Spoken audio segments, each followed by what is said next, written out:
This is the time to explain the paraphrases of the poem, the Ball poem. We have already got ourselves acquainted with the summary and central idea of the poem. Now, this is the time to explain it paragraph wise. So, let us go ahead. But I would urge you, before we start reading the poem, being good students, you should all keep your textbook and a notebook and a pen or a pencil ready with yourself, so that when you read, you may jot down some of the important points and you may make notes for your own convenience. That is advisable. Let's go ahead with the first paragraph. What is the boy now who has lost his ball? What? What is he to do? I saw it go merrily bouncing down the street and then merrily over. There it is in the water.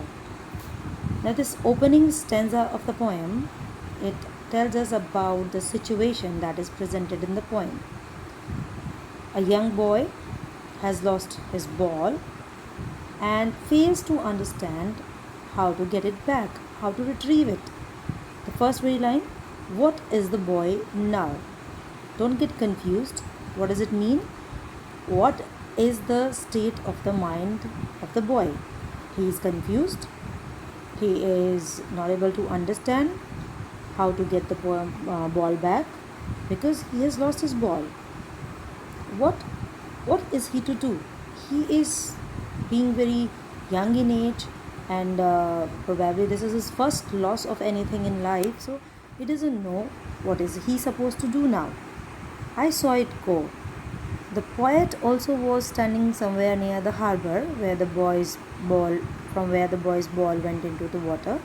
So he was also standing somewhere near the harbor and he was watching all this scene in front of his eyes. The poet saw, the ball came merrily bouncing. Merrily means happily bouncing, going up and down, the bouncing moment. So the narrator witnessed how the ball went jumping down the street and then across the street and ultimately into the water, from where now it cannot be retrieved, it cannot be gotten back. Now the ball is shown to have rolled away merrily, means happily. You think a ball can go down happily? So what literary device is used here in the line? Merrily bouncing. It is personification. Ball has been personified. Ball is going merrily bouncing. And I hope you could also identify another literary devices here in this line. This is the explanation to the first paragraph that I already have given to you. Now, what is this merrily bouncing ball and jumping down? It is compared to the innocence of the young child. As we grow up, we are forced to drown into the responsibilities. We will lose certain things which we love. We'll have to lose the comfort of our houses. Firstly, to go to attend our classes in the school, then to colleges, then find a job. That is also a sort of momentary loss of our that extreme leisure condition that we enjoy in the house. So it can be loss of anything. Here, through the loss of ball, the poet is trying to give us this philosophical message that all the humans should be ready for this lesson in losses. Now let me acquaint you with a few literary devices that we had in this first opening paragraph. First, we have anaphora. I have earlier told you what an anaphora means. Anaphora means when a line is repeated, the same beginning of a sentence, and it is going on into the next line, like in this word what. See here, the first line what, and in the third line what is the boy now.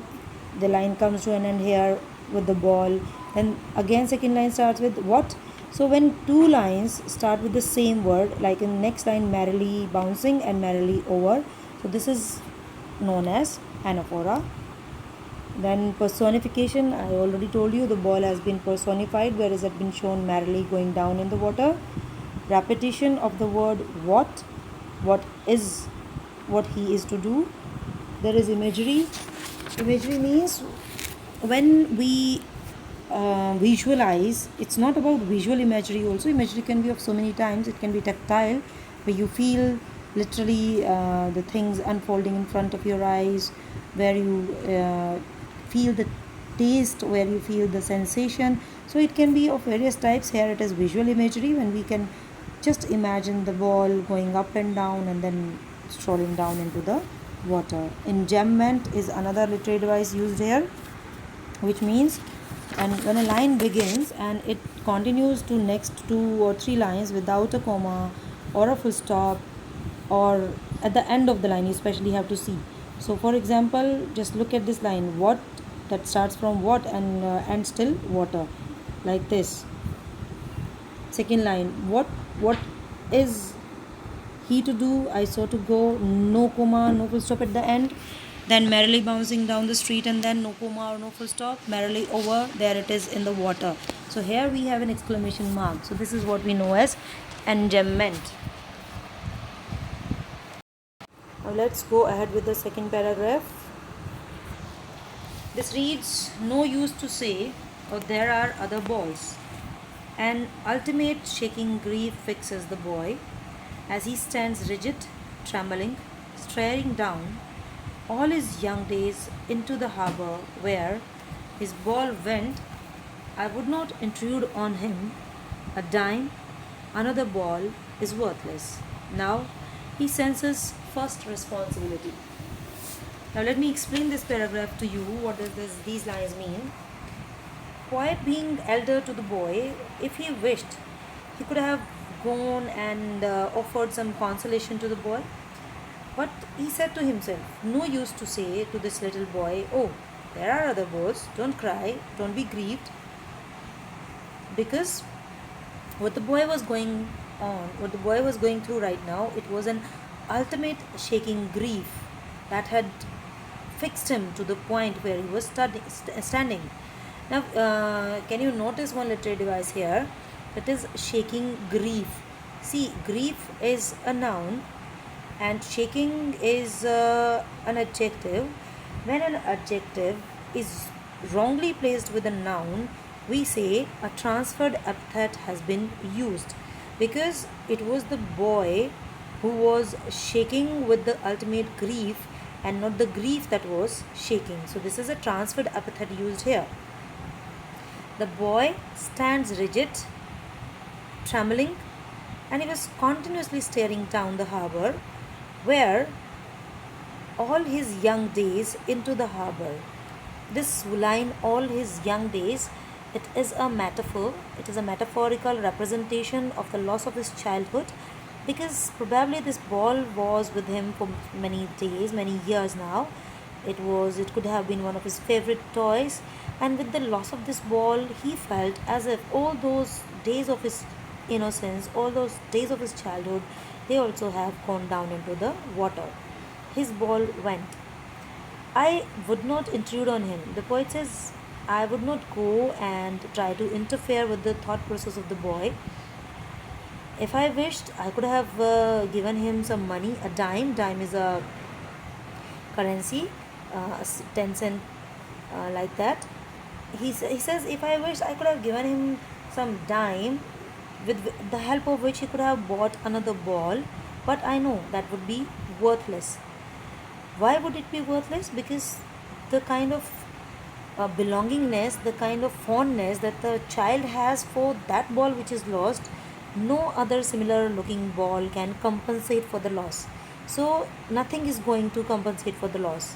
So the poet says that he senses the first responsibility. The boy senses that if he would not be responsible, careful with his belongings, with his materialistic possessions or any other thing, then surely he would be losing the thing. So he was learning his first lesson in responsibility.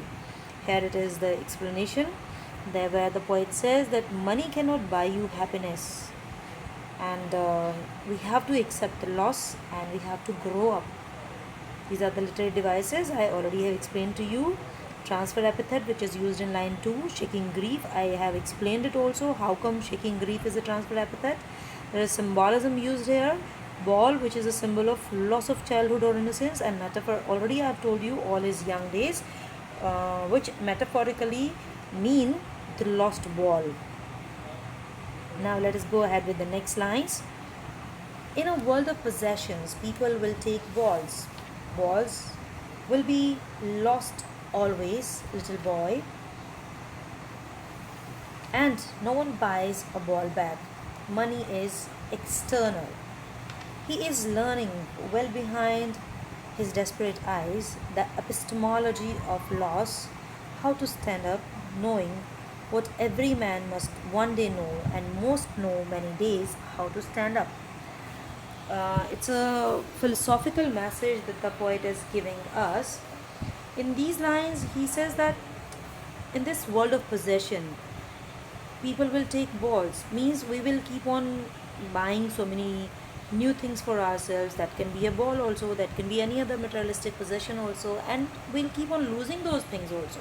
But for this little boy, this small incident in life, it is a lesson giving message for him. The loss of the ball for the boy is, of course, a very saddening experience. No one can buy that ball which has gone away, and money can only buy us external happiness.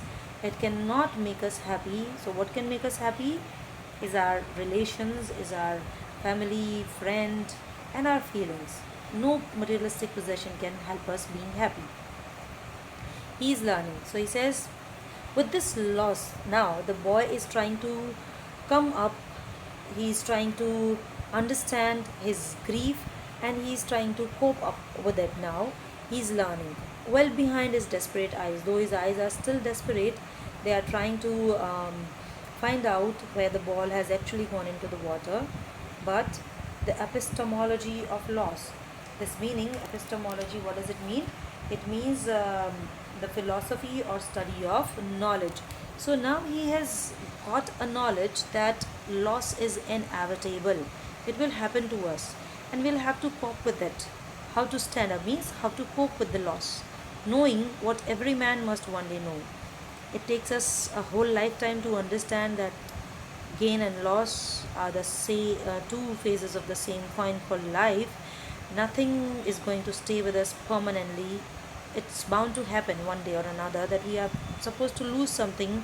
That loss can be materialistic, that loss can be of our family, that loss can be of our friends, anything or everything. And most know many days how to stand up. And the most important thing for us is to understand that yes, this is life. We have to stand up, we have to understand, we have to cope with, and we have to move on. This is the explanation, and these are the literary devices used here. In this last paragraph, alliteration has been used, and no one buys a ball back. B sound is repeated again and again. Repetition in the third line, where we say balls, balls. So this is the ball bouncing that goes, it's the repetition. Assonance is another literary device, which means where the sound of a vowel is repeated. In alliteration, it is the sound of consonant that is repeated. In assonance, the vowel sound is repeated. So in this line, he is learning well behind his desperate eyes. Vowel sound E is continuously repeated, so it's assonance. And what is the rhyme scheme of the poem? Actually, there is no rhyme scheme because the poem is written in free verse. Now, I hope you have understood the poem well. Revise it well. When we read, jot down the important points, literary devices. I hope you could understand it well. Happy reading.